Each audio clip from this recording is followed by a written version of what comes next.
الرحیم السلام علیکم یا علی مدد معجزات امام موسیٰ کاظم علیہ السلام۔ تانیس کے عالم دین نے آل رسول صلی اللہ علیہ وسلم سے متاثر ہو کر شیعہ مسلک اختیار کیا۔ تانیس سے تعلق رکھنے والے معروف عالم دین ڈاکٹر تائیجنی سمنی مصنف ملکی سنی تھا۔ مکہ معظمہ میں ایک کانفرنس میں شرکت کی، وہاں مسلک سے متاثر ہوا اور وہیں عقائد کا پرچار کرنے لگا، اور بیروت کے ہجری سفر کے دوران ان کی ملاقات بغداد یونیورسٹی کے منصف نامی شیعہ استاد سے ہوئی۔ تائیجنی سامی نے ان سے کافی علمی بحث و مباحثہ کیا۔ شیخ مسلک پہ سننے اور سنانے الزامات کی ہوشیار کی، اور منصف نے انہیں حقیقی تشیع کو سمجھنے کے لیے عراق کے سفر کا مشاہدہ لیا۔ تائیجنی سامی منصف کے ساتھ عراق پہنچے اور کافی بزرگ عالم سے ملاقاتیں ہوئیں۔ تائیجنی ساماوی اپنی کتاب پھر میں ہدایت پا گیا میں لکھتے ہیں کہ جب وہ بغداد پہنچے تو انہیں خوشی تھی کہ وہ حضرت شیخ عبدالقادر جیلانی روح کی وضاحت پہ بھی حاضری دیں گے۔ حضرت عبدالقادر جیلانی کی قبر پہ حاضری کی بعد منعم نے انہیں قازمین بھی جانے کا مشورہ دیا۔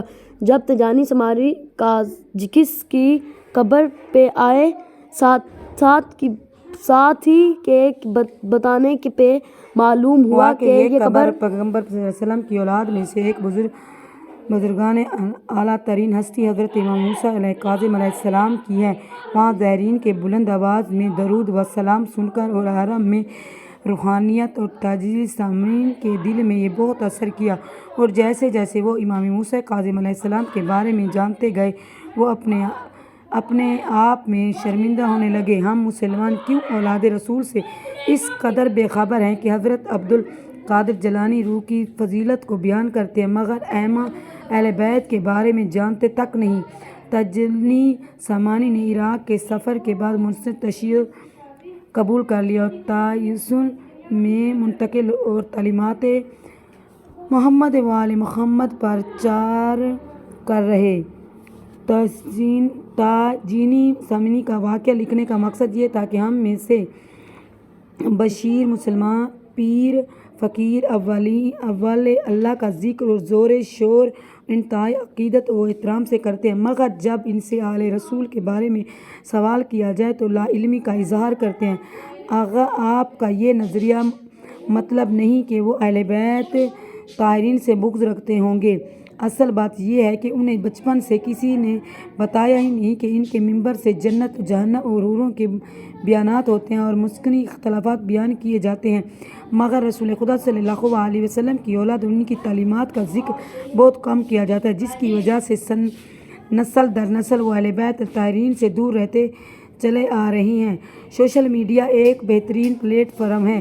ہمیں فضول اور غیر ضروری مسکنی چٹکنوں کی بجائے ائمہ اہل بیت علیہ السلام کی زندگیوں کو سمجھنا چاہیے تاکہ ہماری آنے والی نسلوں میں عشق اہل بیت پروان چڑھ سکے۔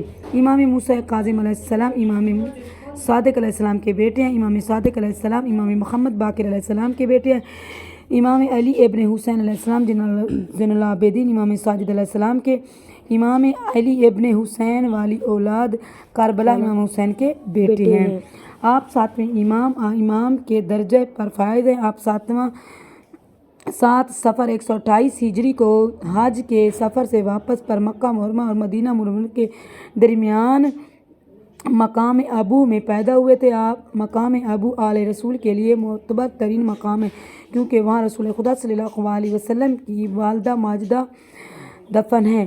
امام موسیٰ کاظم علیہ السلام کی والدہ کا نام جناب حمیدہ خاتون ہے، اور آپ کا تعلق اناسا سے تھا۔ آپ کے بارے میں امام باقر علیہ السلام نے فرمایا کہ یہ دنیا میں حمیدہ اور آخرت میں محمود ہے۔ جب امام موسیٰ کاظم علیہ السلام کی ولادت ہوئی تو آپ نے دونوں ہاتھوں کو زمین پہ ٹکا کر آسمان کی طرف رخ فرمایا اور زبان سے کلمہ شہادت کا ذکر بلند کیا، اور آپ کا اصل نام موسیٰ ہے اور آپ کے والد حضرت امام جعفر صادق علیہ السلام نے رکھا، اور آپ کے مشہور القاب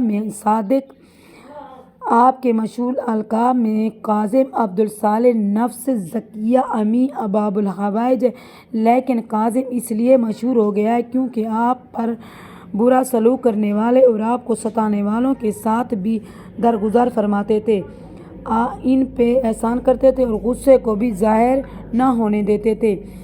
شہادت امام موسیٰ کاظم تمام مومنین، تمام مومنات و مسلمین شیعان حیدر کرار کو سب سے پہلے میں اپنے وقت کے امام زمانہ اجل اللہ تعالیٰ کو تعزیت پیش کرتی ہوں، اس کے بعد تمام شیعان حیدر کرار کو امام کی شہادت پہ تعزیت پیش کرتی ہوں۔ اللہم صلی علی محمد و آل محمد۔ ہمارے چینل کو لائک اور سبسکرائب ضرور کریں۔